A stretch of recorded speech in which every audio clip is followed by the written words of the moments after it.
Divine youth India channel में आप सभी का स्वागत है।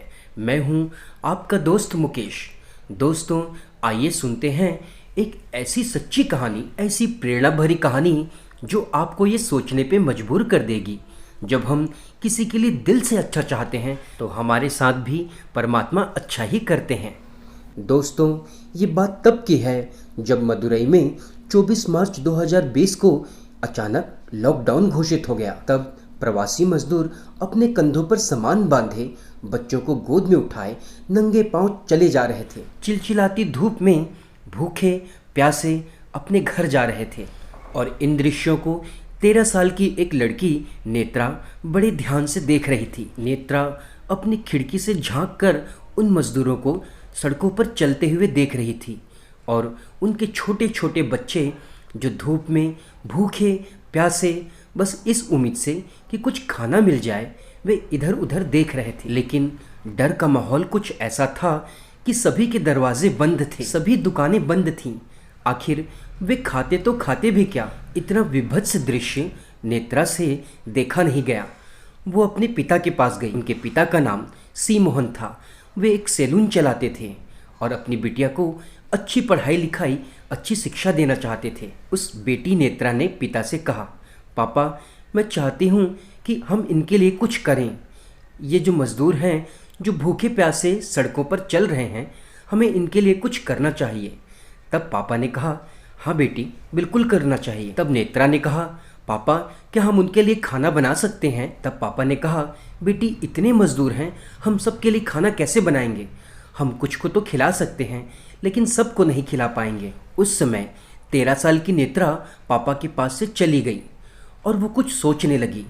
फिर कुछ उदास होकर वो फिर से उस खिड़की के पास चली गई जहाँ से वो उन मज़दूरों को खिड़की के छिद्रों से देखा करती थी। और अगले दिन पापा के पास जाकर बोली, पापा, हमें कुछ करना चाहिए इन मज़दूरों के लिए। ये बहुत भूखे हैं पापा। वो जो 5 लाख रुपए मेरे यूपीएससी की तैयारी के लिए जमा किए हैं, क्या हम उसको इस्तेमाल कर सकते हैं? मैं चाहती हूँ कि आप उस पैसों को खर्च कर दीजिए इन मज़दूरों के फूड पैकेट्स बनाने के लिए। पिता ने कहा, नहीं बेटी, मेरे पास इसके अलावा तुम्हें पढ़ाने के लिए कोई और पैसा नहीं है। यदि ये खर्च कर दिया तो फिर मैं तुम्हें पढ़ा नहीं पाऊँगा। तब बेटी नेत्रा ने कहा, पिताजी, आप पढ़ाई को छोड़िए, पढ़ाई को भगवान के ऊपर छोड़ देते हैं। अभी इन मज़दूरों की कुछ मदद कर देते हैं। और नेत्रा की महान भावनाओं के आगे पिता को झुकना पड़ा। तब उसके पिताजी ने कहा, बेटी, यदि तेरी यही इच्छा है तो ठीक है, हम इस 5 लाख रुपए का फूड पैकेट्स बनवा देते हैं। दोस्तों, और फिर आसपास के मोहल्ले के लोग मिलकर 5 लाख रुपए के फूड पैकेट्स तैयार किए और फिर उन प्रवासी मजदूरों में बांटे गए जो चिलचिलाती गर्मी में एक राज्य से दूसरे राज्य अपने घर की ओर जा रहे थे। दोस्तों, निश्चित ही इस महान कार्य से पिता और पुत्री को बहुत खुशी हुई होगी। दोस्तों, और हम में से कईयों को लगेगा कि उस 13 साल की बच्ची की पढ़ाई के लिए जो 5 लाख रुपए रखे गए थे वो चले गए। लेकिन वो कहते हैं ना, भगवान अच्छों के साथ अच्छा ही करते हैं। और कुछ दिनों बाद यह बात उड़ते उड़ते पीएमओ तक पहुंच गई।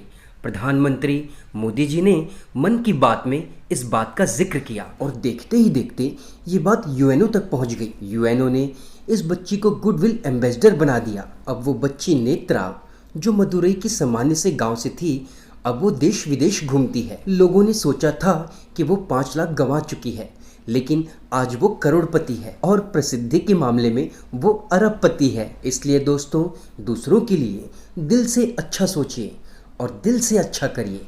दोस्तों, अब तो यूरोपियन कंट्री में डॉक्टर भी अपने प्रिस्क्रिप्शन में लिखते हैं कि आपको वृद्धा आश्रम में जाकर कुछ घंटे सेवा करनी है, आपको अनाथ आश्रम में जाकर बच्चों के साथ खुशियां बांटनी है। दोस्तों, कई रिसर्च और स्टडीज से पता चलता है कि 1200 प्रकार के केमिकल रिलीज होते हैं जब हम दूसरों के लिए अच्छा सोचते हैं और अच्छा करते हैं, और हमारा मेंटल और फिजिकल हेल्थ ठीक रहता है।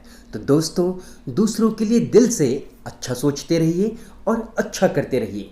तो मिलते हैं अगले वीडियो में, तब तक के लिए धन्यवाद।